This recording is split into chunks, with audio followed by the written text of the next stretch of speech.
Au niveau de notre projet, donc c'est toujours le même, le même, je vais y arriver, le même projet, notre projet donc de gestion de petites annonces.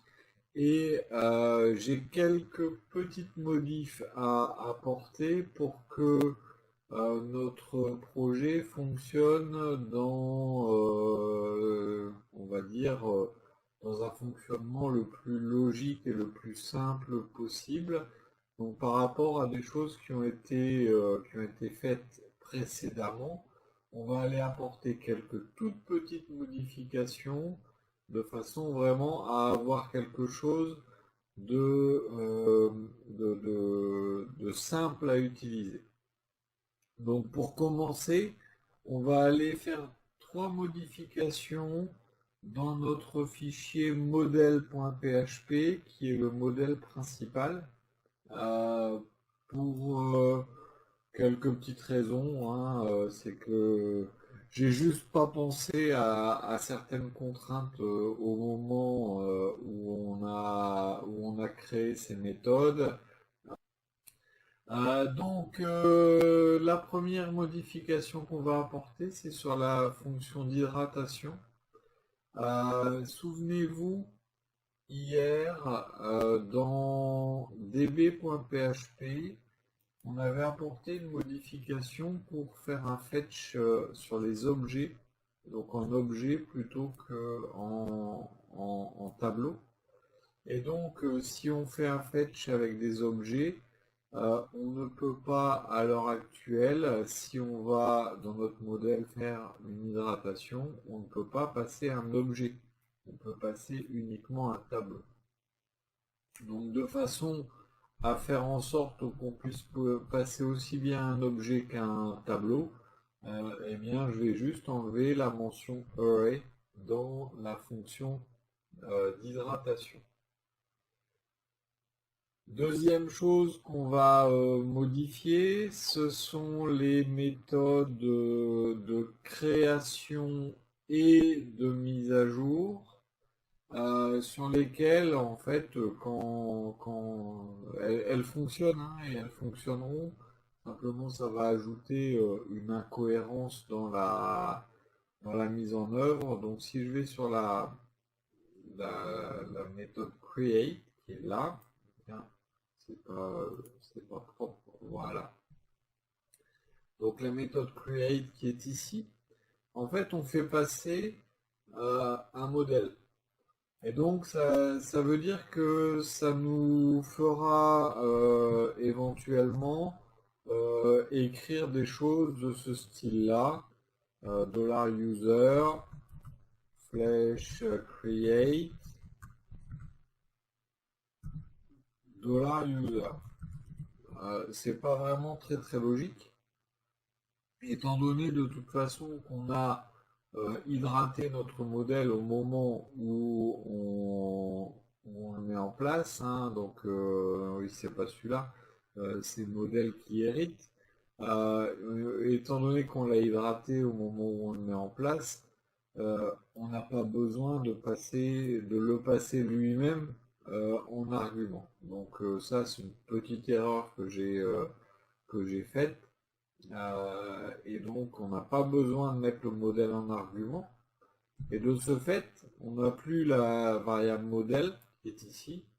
Et donc, ce qu'on va faire, c'est juste qu'on va passer this, tout simplement, l'objet lui-même. Donc, au lieu d'avoir modèle ici et modèle là, ben, on n'a rien dans les parenthèses et on a this qui est notre objet lui-même. Et donc, on aura exactement la même chose à faire sur la méthode update, où là, je vais carrément enlever l'ID et le modèle, puisqu'on a tout à l'intérieur de notre objet. Et donc là, le modèle, ici, ce sera this. Et l'ID, ici, ce sera $this /ID. Voilà. Donc ça, c'est des petites modifs que je documentais, hein, que je documentais au fur et à mesure. Voilà, donc première modification, je répète, on a enlevé le array dans la fonction d'hydratation. De cette façon, on peut faire passer aussi bien un tableau qu'un objet. Euh, on a modifié notre fonction update, on a enlevé tous les arguments et on a mis $this à la place de $model et thisID à la place de $id. Et enfin, donc au niveau de la fonction de la méthode create, on a enlevé les arguments de la fonction et on a mis $this dans le for each. Voilà les petites modifs à faire avant d'aller plus loin.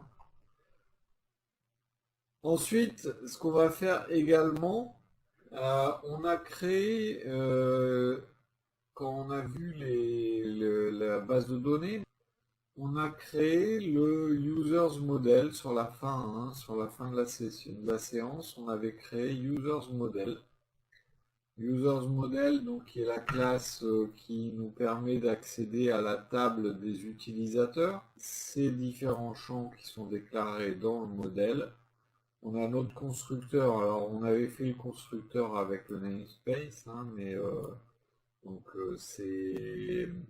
ce constructeur nous permet de récupérer dans table le nom de la table correspondante. Et ensuite on a les getters et les setters.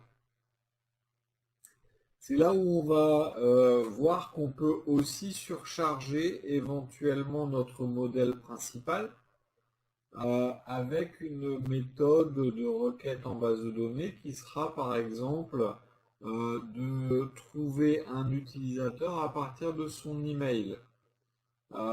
Trouver un utilisateur. Ce qu'on a fait dans le modèle, je reviens volontairement en arrière sur certaines choses. Ce qu'on a fait dans le modèle, dans les find, on a fait find all pour tous les trouver.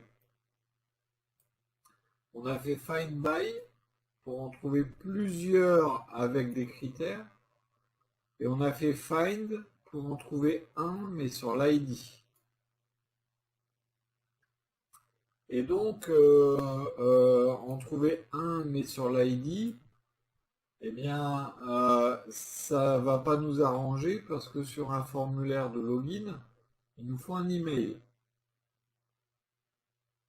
Et l'email, eh ben, l'email ou l'ID, c'est pas tout à fait pareil. Donc, s'il fallait commencer par faire un find by, aller passer l'email, récupérer l'ID, c'est pas forcément évident. Donc, ce qu'on va faire, c'est que dans notre modèle users model,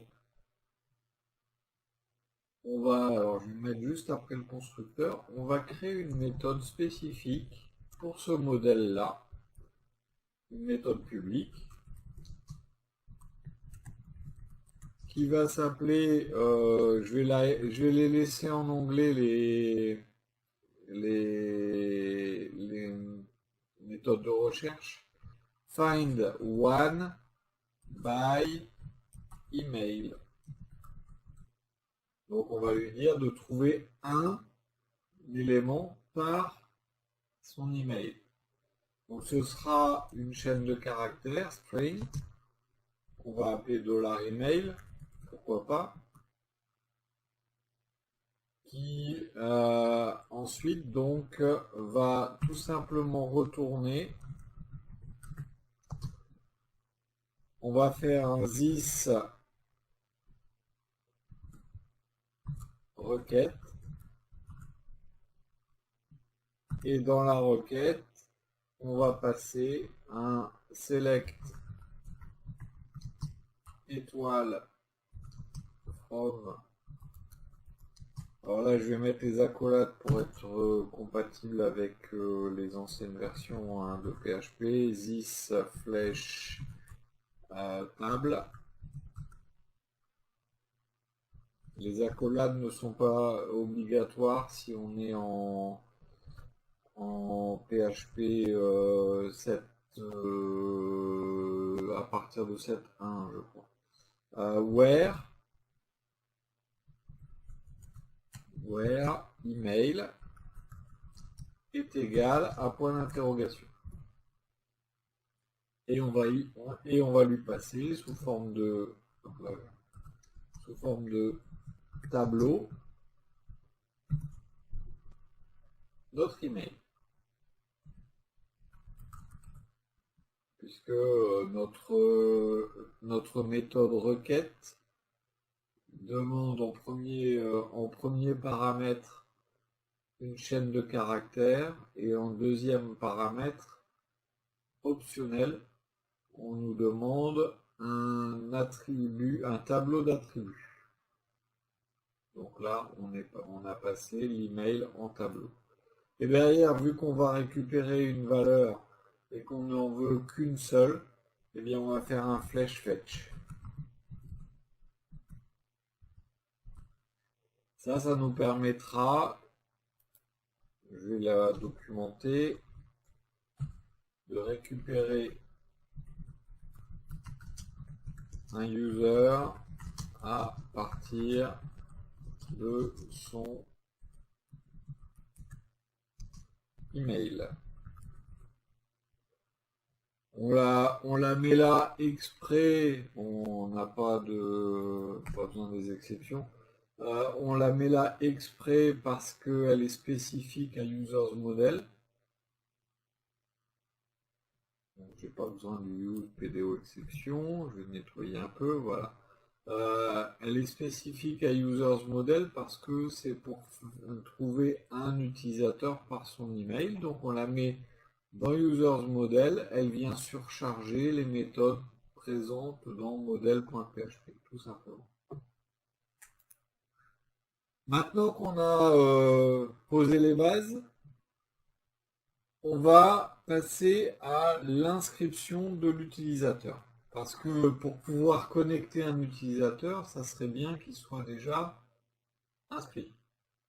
Et donc, il ait la possibilité justement de s'inscrire sur notre site. Dans Users Controller, on a fait une méthode login qu'on n'a pas terminée, qu'on terminera après. Eh bien, là, on va faire une méthode spécifique pour s'inscrire, donc public function. Alors j'ai l'habitude de l'appeler register.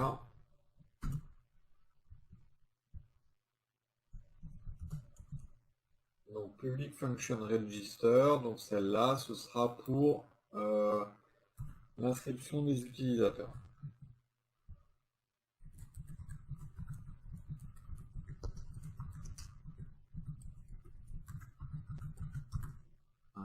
Login, c'est connexion des utilisateurs.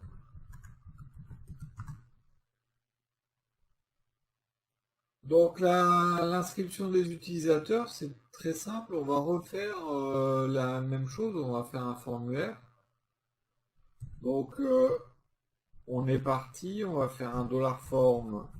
Je peux mettre $brouette, comme ça je l'aurais placé pour cet après-midi. New form.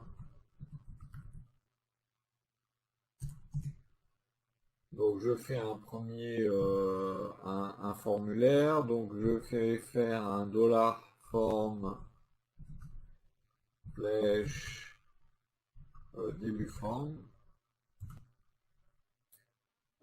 Qu'est-ce que j'ai besoin? Bon, j'ai pas besoin de paramètres particuliers.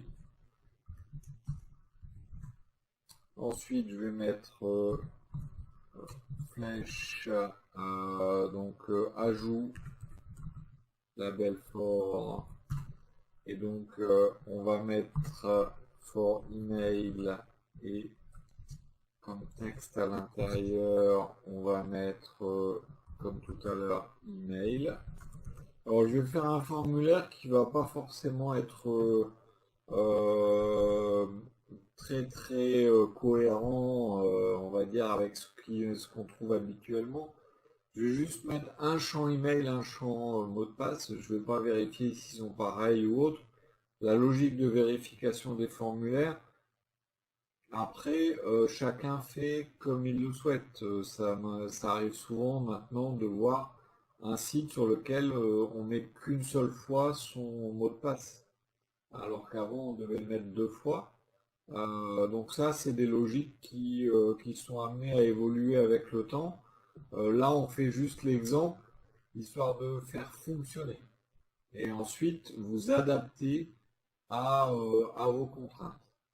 Donc je vais ajouter un input, ajout input, donc le type donc email, ensuite le nom, je vais l'appeler email, et je vais lui passer quelques attributs, je vais lui passer un ID que je vais appeler email puisque j'ai mis for email. Et je vais lui passer une classe parce que je suis en bootstrap et donc je vais mettre form-contrôle. Voilà, je vais faire ensuite un flèche ajout label for puisque j'ai un champ donc c'est for pass. J'ai un champ donc, qui va s'appeler mot de passe pour l'utilisateur. Et donc je vais ajouter un autre input. Vous voyez, avec notre méthode avec notre méthode form, en fait, on va avoir une certaine simplicité à créer n'importe quel formulaire. Il suffira de lister comme ça les différents champs. Alors, on n'aura pas d'ordre précis, il faudra les mettre dans le bon ordre. Après, si vous voulez intercaler des choses, il y a moyen de créer une méthode spécifique pour ajouter des balises ouvrantes ou des balises fermantes entre deux, en disant voilà, je veux faire une div, par exemple avec Bootstrap, on a des form group, je veux faire une div form group entre deux, et bien on pourrait faire une méthode qui ouvre une div avant, qui ferme une div après, ou demander si on veut mettre une div autour. Enfin, bon, il y a plein de possibilités. Donc mon deuxième input, ça va être un type password. Le nom, ça va être password. Donc ça c'est name égal. Ensuite je vais lui passer un tableau. Alors je vais pas m'embêter très longtemps puisque c'est pas ça l'essentiel. Je vais coller le tableau et je vais mettre un ID pass. Et ensuite je vais faire un ajout bouton qui va me dire m'inscrire.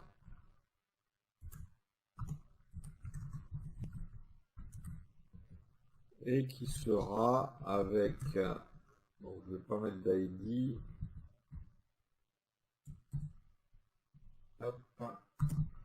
et qui sera avec un btn primary. Bien sûr, il faut que je ferme mon formulaire et donc je fais un fin form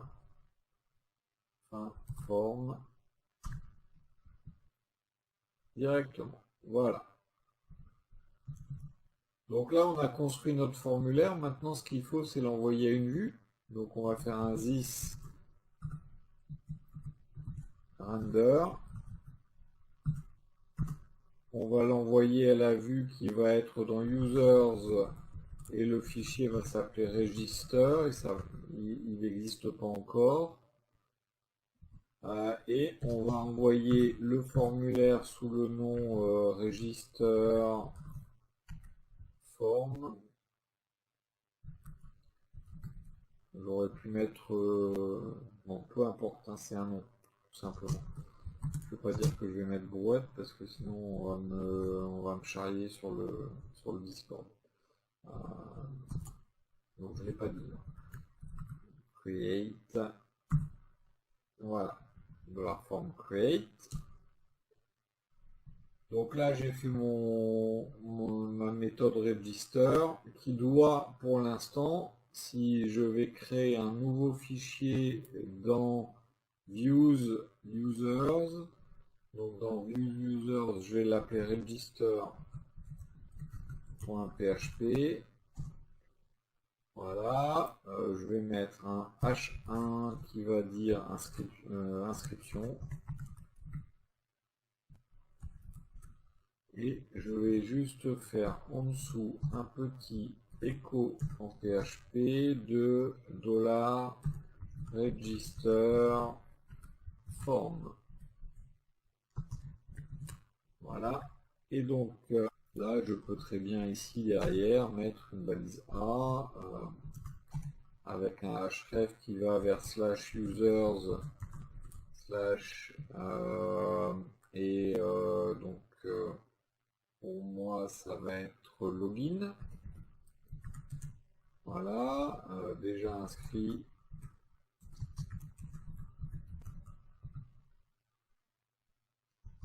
Me connecter.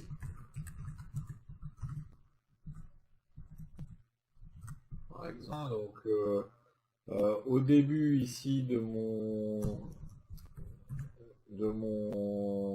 ma méthode register, dans notre forme, on a fait une méthode qu'on a faite en tout premier, qui s'appelle validate.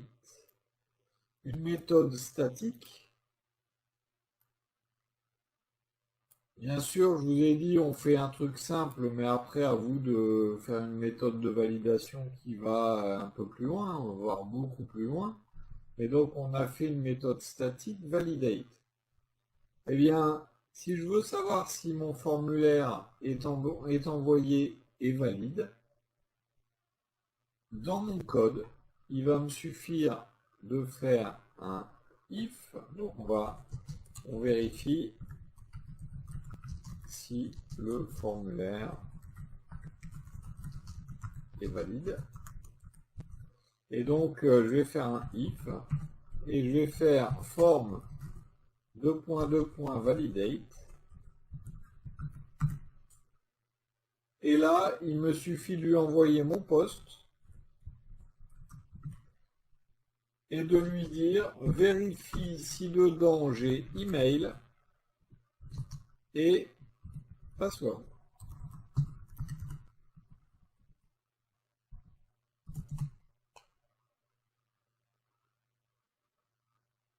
De cette façon-là, je vais avoir la possibilité donc à l'intérieur ici de savoir que le formulaire est valide.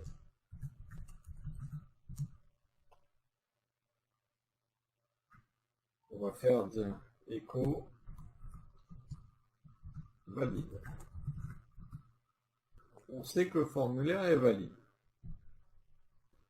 Une fois qu'on sait que le formulaire est valide, il va falloir nettoyer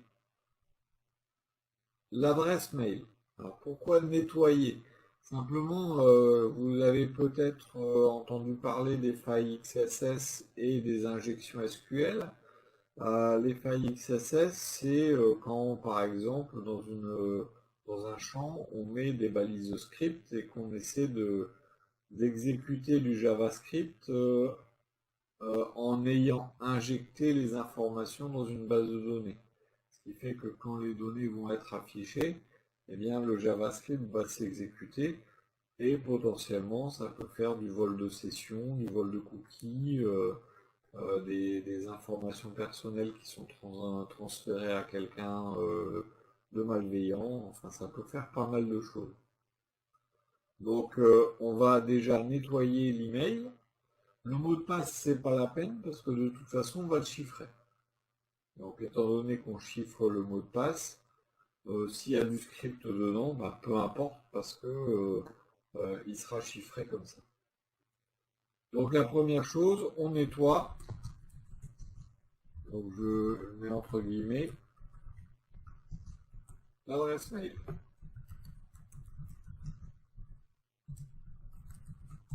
Donc là, je vais faire juste un $email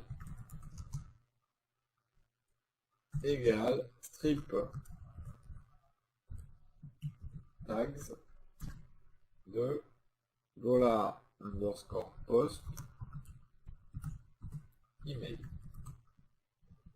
Là, je peux faire, il y en a qui vont faire HTML entities, il y en a qui vont faire HTML spécial car, bon, moi j'enlève tout.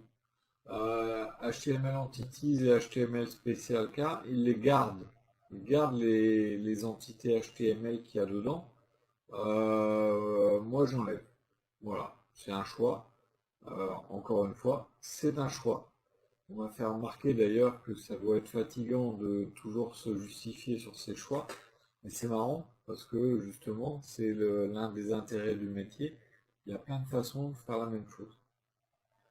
Ensuite, on va chiffrer le mot de passe.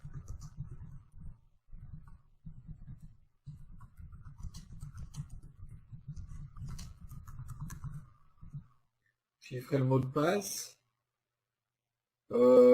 C'est oui, register. Donc on chiffre le mot de passe. Donc on va faire un $pass égal. Et donc là, je vais utiliser password hash. Je vais prendre le mot de passe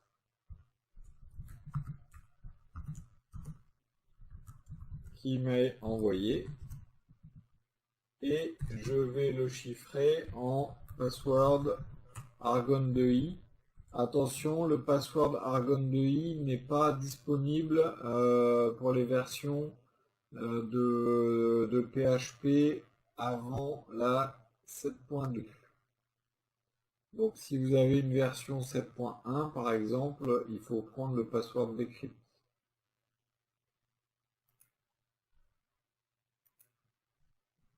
Voilà.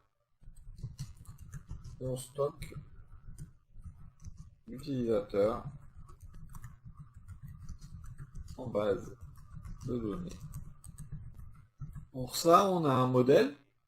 C'est user model. Donc on va faire un $user égale new user model. Users model d'ailleurs. Donc attention, hein, moi c'est automatique, mais il a automatiquement mis le use du namespace et de la classe en en-tête de mon fichier. Hein. Donc il faut penser à l'importer si vous n'avez pas de système automatisé. Ensuite, on va faire sur notre user, on va utiliser les setters en faisant donc un set email $email.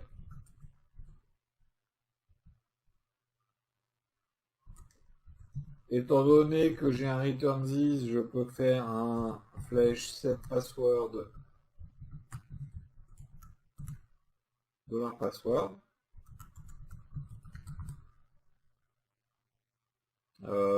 $pass, pardon. Alors, c'est pas on stoppe l'utilisateur, c'est on hydrate l'utilisateur d'abord.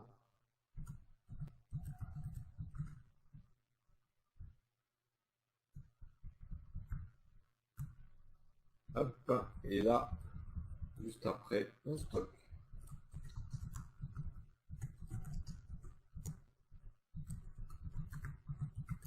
Et stocker l'utilisateur, eh bien, $user flash create. Et c'est tout. Ça nous a fait quoi? Ça a récupéré au niveau du modèle qui est pas ouvert, hein. Donc au niveau de modèle.php, ça a exécuté ici le create. Donc ça a récupéré this étant mon user model avec les propriétés email et password. Et donc comme je boucle dessus, au niveau de j'ai un for each ici qui vérifie déjà que les champs soient pas nuls, que ce soit pas db, que ce soit pas table. Et donc on vérifie, d'ailleurs c'est double égal ici. Donc pensez à regarder dans Create, petite faute de frappe, c'est double égal ici, parce que si j'ai une valeur qui est à 0, point d'exclamation égal avec 0, ça sera nul. Double égal, si c'est 0, ce sera pas nul. Donc, voilà comment créer un utilisateur en base de données. Donc là, ma méthode ici est automatiquement, est terminée au niveau du register. En théorie, je suis censé, on peut le faire. On peut le faire, quoique non, je fais le fetch ailleurs. Pas le fetch. Comment je peux le faire? C'est sur requête. Il faut que je vois comment je renvoie les informations. Mais là comme ça, ouais, il faudrait plutôt être dans notre contrôleur ici. Et récupérer de nouveau en fait, hein, ici $user égale et donc il faudrait que je fasse un $user flèche find one by email. Donc là c'est pas prévu comme ça directement. Mais il faudrait faire un find one by email et ensuite hydrater. Voilà donc pour la partie register. Sur la partie register, c'est terminé.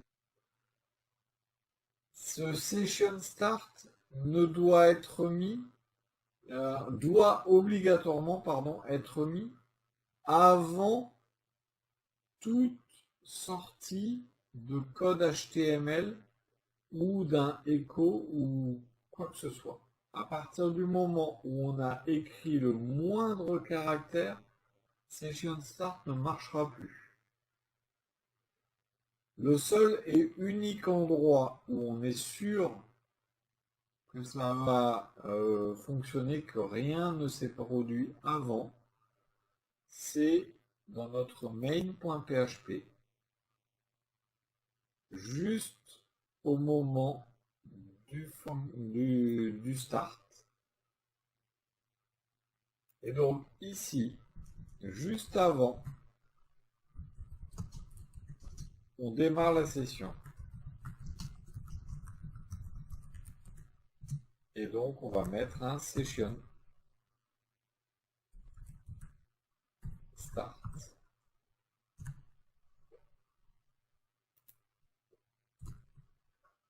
Donc session start, voilà, tout simplement. Il n'y a rien d'autre à faire.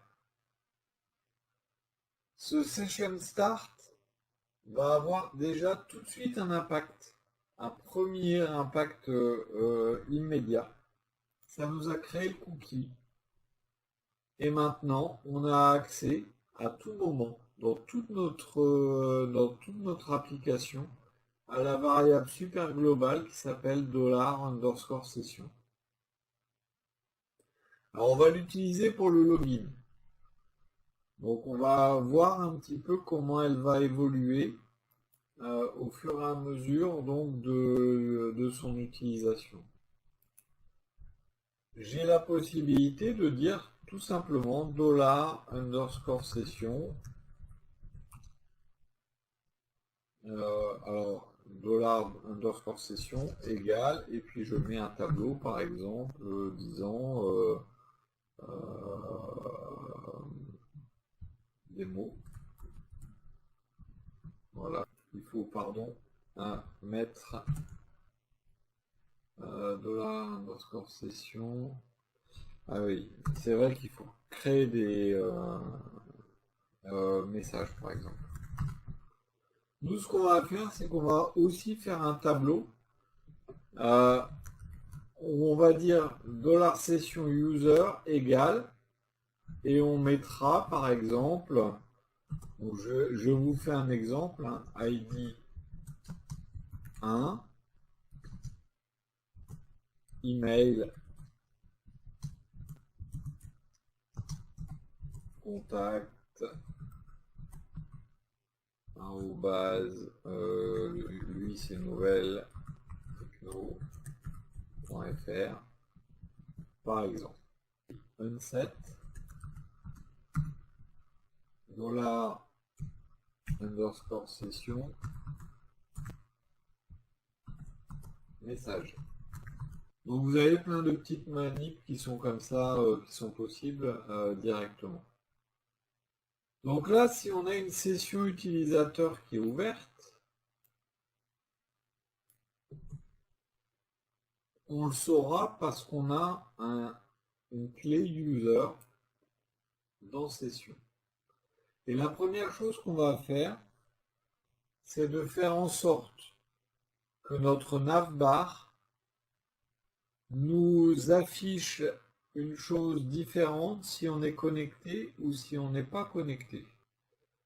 Donc là, notre navbar qui est dans notre default.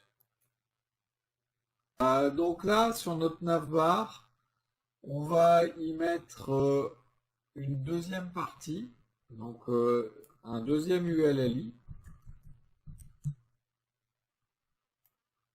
qu'on va mettre à droite. Et dedans, on aura un lien, vous voyez, par exemple, connexion. Si on n'est pas connecté.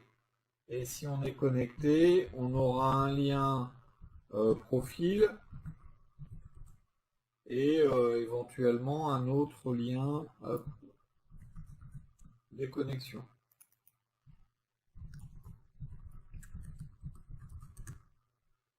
Donc le lien connexion, ce sera /users/login. Le lien des connexions, ce sera le lien profil sera /users/profil. Et le lien des connexions sera par exemple users/logout. On le fera tout à l'heure. Mais ces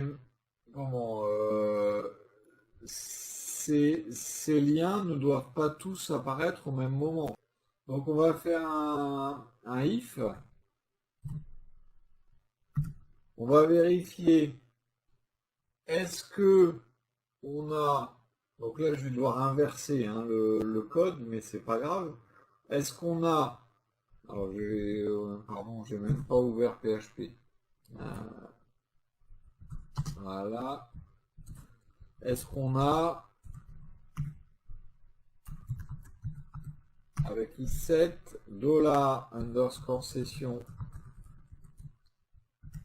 user, et en même temps not empty On va vérifier, il vaut mieux vérifier trop que pas assez, hein. Et $_ session user. Et là, pour ceux d'entre vous qui ne sont pas familiers avec les tableaux à multiples dimensions, là je vais dans user et ensuite dans un tableau, un sous-tableau qui contient ID. Donc là, si j'ai ça, dans ce cas-là, je vais mettre un ndif derrière. Donc je vais mettre un else si je ne l'ai pas. Et je vais mettre un ndif. Donc c'est syntaxe alternative, c'est plus lisible quand on est en plein milieu du PHP, hein. Du HTML, pardon. Ndif.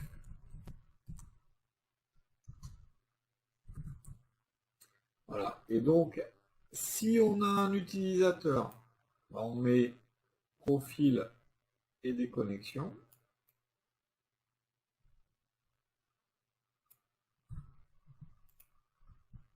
Ouais. Sinon, on marque connexion.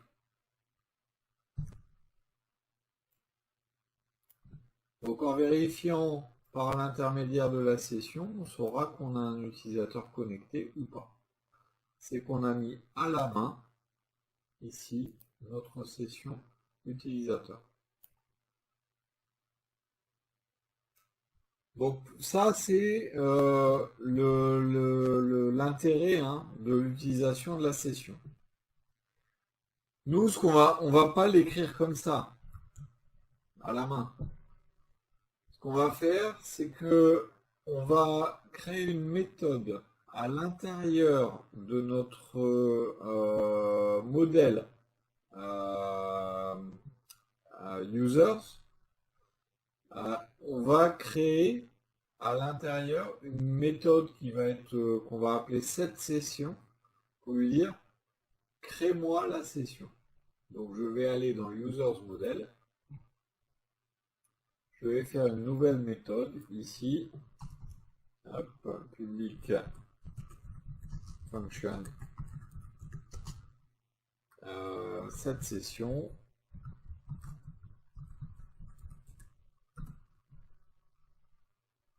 Alors pourquoi je mets dans users model? Parce que c'est lié à la connexion utilisateur, donc ça va, c'est plus simple, on aura un utilisateur et il suffira de récupérer ces infos.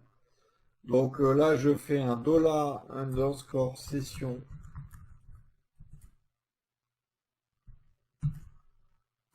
user est égal, et à l'intérieur, la ligne sera plus visible, je vais mettre son ID, $10 ID, et son email,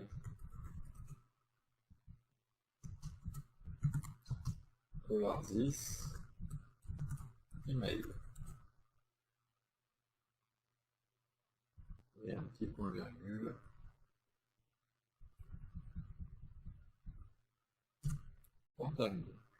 Bien sûr, s'il y avait d'autres infos, le nom, le prénom, l'adresse ou autre, hein, vous pouvez mettre tout ce que vous voulez dans la session.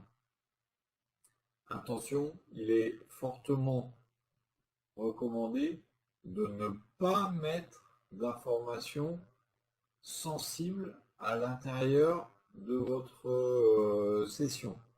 Donc, par exemple, de ne pas mettre le mot de passe, même s'il est chiffré. Il est fortement recommandé de ne pas le mettre dedans. Donc cette méthode va créer la session de l'utilisateur.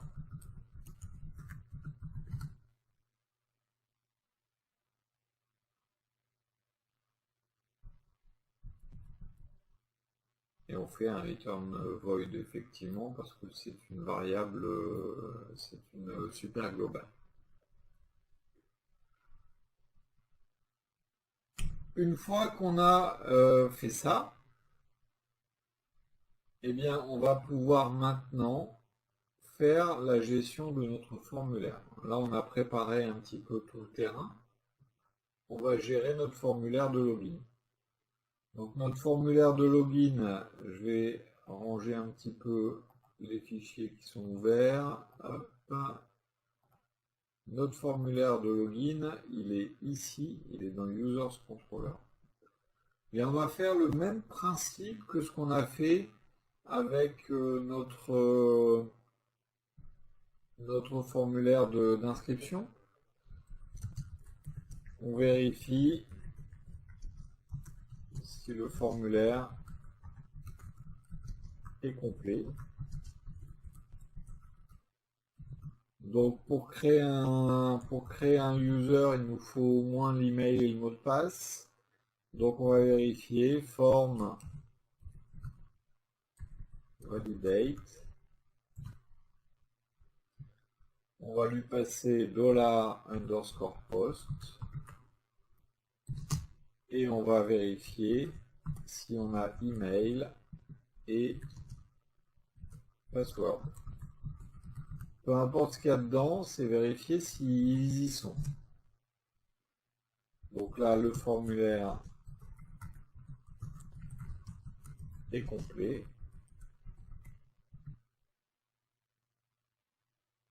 Donc là, qu'est-ce qu'on va faire? On va chercher dans la base de données l'utilisateur avec email montré.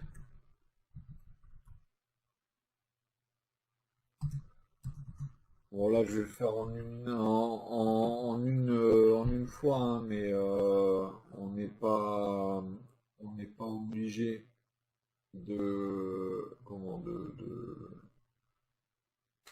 je vais y arriver, de le faire en une ligne. On peut éventuellement décomposer.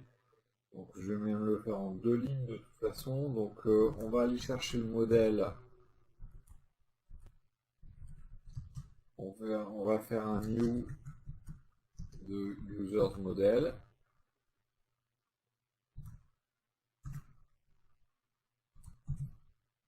Et on va faire, alors on va récupérer un user sous forme de tableau. Donc je vais l'appeler user array, puisque on va interroger user model et on va faire, souvenez-vous, on a commencé par là, find one by email et on va lui passer, après avoir créé un petit strip tags, $_post email. Donc on lui envoie dans le modèle, on va interroger le modèle sur la méthode findOneByEmail en lui envoyant un email nettoyé avec un strip tags. Et donc là on va peut-être avoir un user qui va correspondre à l'email qui aura été entré. Bien sûr, il va falloir vérifier. Ça sert à rien d'aller plus loin si on n'a pas d'utilisateur qui nous est retourné. Donc on va vérifier si on n'a pas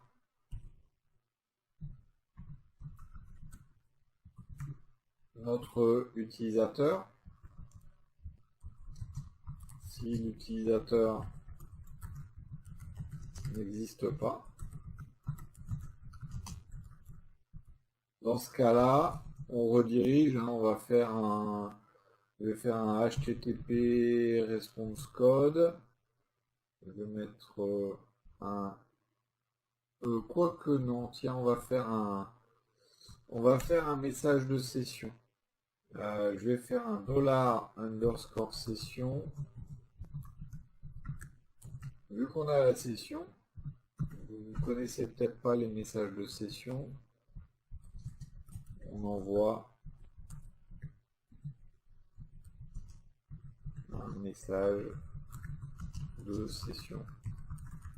Et donc ça va être par exemple, on va lui dire error ou erreur. Voir session erreur. Et l'adresse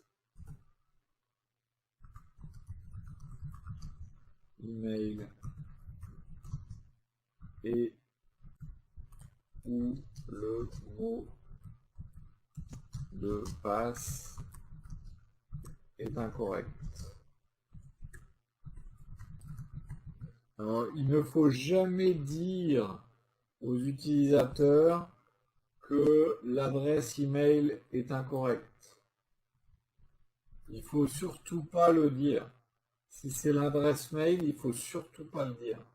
Parce que si vous dites l'adresse mail est incorrecte et le mot de passe est incorrect, il y a un pirate qui va avoir un peu de patience, il va essayer plein d'adresses mail et le jour où il voit pas le message l'adresse mail est incorrecte, il sait déjà que l'adresse mail existe.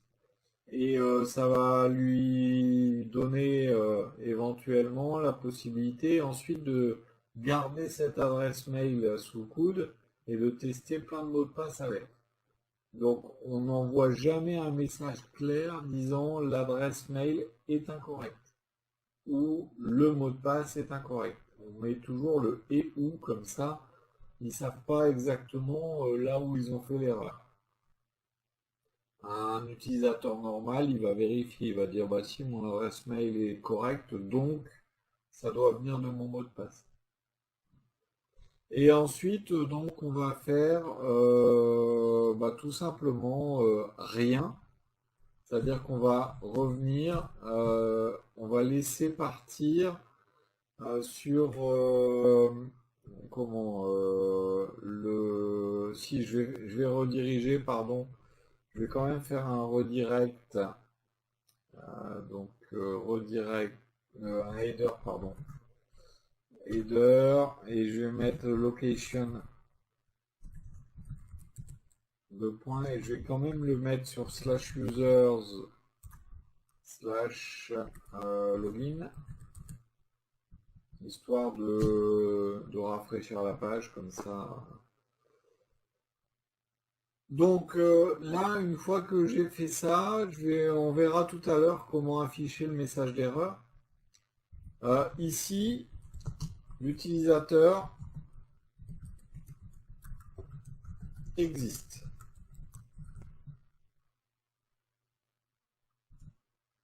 Donc étant donné qu'on n'est pas rentré dans le if et qu'on n'a pas, je vais mettre un exit ici d'ailleurs, qu'on n'est pas sorti, qu'on n'a pas rechargé, eh bien là l'utilisateur existe, et donc étant donné qu'il existe, on va pouvoir hydrater notre objet. Hydrater l'objet, ça va être de faire un $user par exemple, égal, et on va utiliser notre modèle, user modèle, et on va utiliser le hydrate, et on va passer notre user array. Et maintenant, une fois que j'ai fait ça, il me suffit, dernière chose, de vérifier est-ce que le mot de passe qui a été donné est effectivement le bon. Parce que là, le mot de passe c'est bien, mais il vaut mieux vérifier si l'utilisateur a donné, l'email c'est bien, pardon. Il vaut mieux vérifier si l'utilisateur a donné le bon mot de passe. Donc là, on sait qu'il existe, mais on doit maintenant, on vérifie si le mot de passe est correct. Et correct. Pour vérifier si le mot de passe est correct, eh bien, je vais utiliser une méthode qui s'appelle Password Verify. Donc c'est l'équivalent du password hash. Password hash nous permet de chiffrer le mot de passe. Password Verify nous permet de vérifier si le mot de passe correspond au hash qu'on a en base de données. Donc là, je lui donne le mot de passe en clair qui m'a été donné. Donc c'est $_post et password. Là, pareil, hein, je ne le nettoie pas parce que c'est juste une vérification d'équivalence. Et ici, $user. Et je mets flèche get password vu que je suis sur mon objet. Là, j'ai le mot de passe est bon.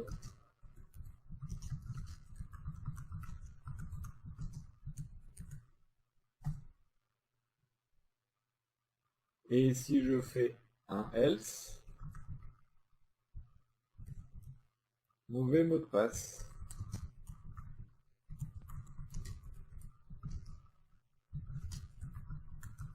Et là, je vais pouvoir faire exactement le même principe ici, erreur. Hop, je vais pouvoir copier les lignes.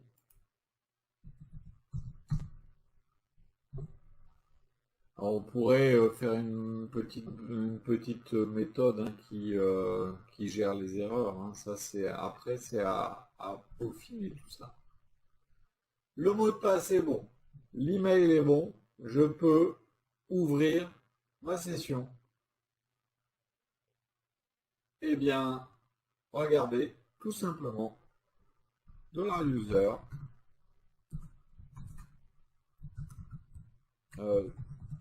cette session. Et c'est tout.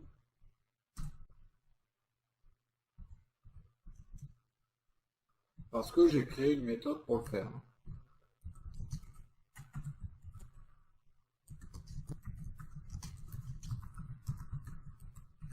On crée la session. Alors vu que on a créé la session, on peut éventuellement maintenant rediriger, pourquoi pas, sur la page d'accueil hein, avec un header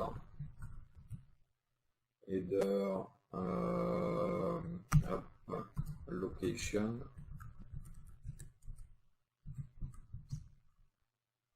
slash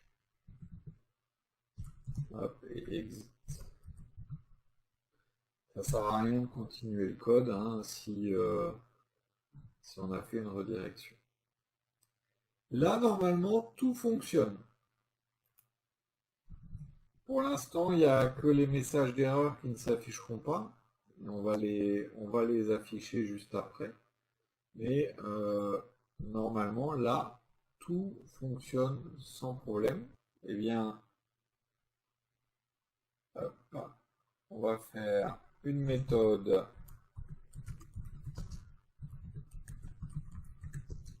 de logout.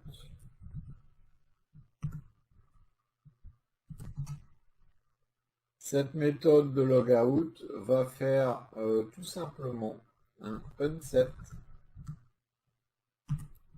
$_session user.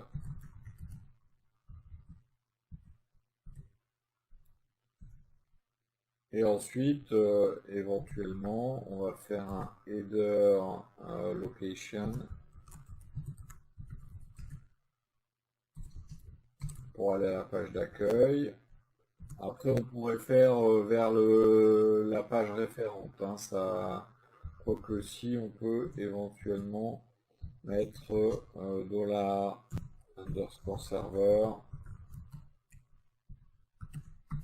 http _ référent. Comme ça, si on fait logout sur n'importe quelle page, on revient sur cette page-là. Voilà, et ensuite exit. C'est tout. C'est tout ce que va faire cette route logout. Elle va uniquement déconnecter l'utilisateur.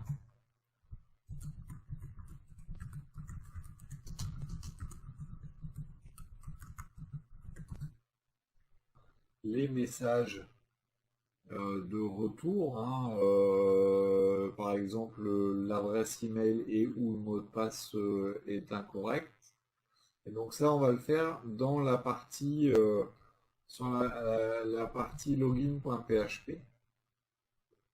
Et là, vu qu'on fait du bootstrap, je vais mettre ça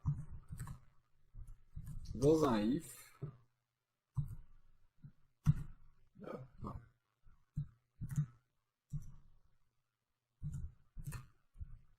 Oui, je fais ça. Tac. J'ai oublié de fermer le PHP là.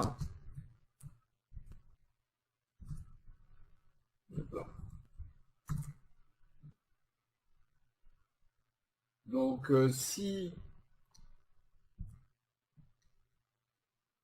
on va mettre i7 not empty, pardon, not empty. Donc dollar underscore session erreur. Dans ce cas-là, on affiche ici et on met à l'intérieur un écho. Bon, il y a plein de façons de faire. Hein.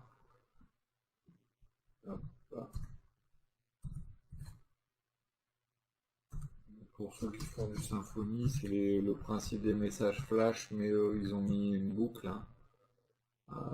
Voilà, donc dollar session erreur. Et derrière, ce qu'on peut faire, je vais pas mettre un écho. Je vais faire un écho comme ça. Puisque derrière, ce que je peux ajouter, c'est unset. Vu que je l'ai affiché, je l'efface. Une fois qu'il a été affiché. Je suis sur login. J'ai bien mis dollar session erreur.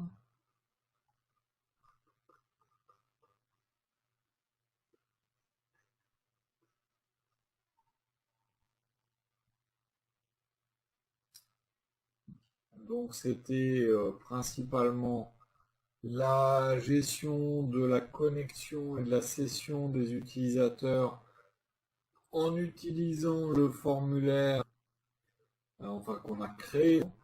Donc avec la possibilité de générer des formulaires de cette façon. Ensuite, donc sur le traitement, c'est pas très différent d'un traitement en PHP procédural. Simplement, il faut penser à hydrater nos objets. Et ensuite, on a une écriture avec les getter, setter, getter, setter, et ainsi de suite pour travailler dessus.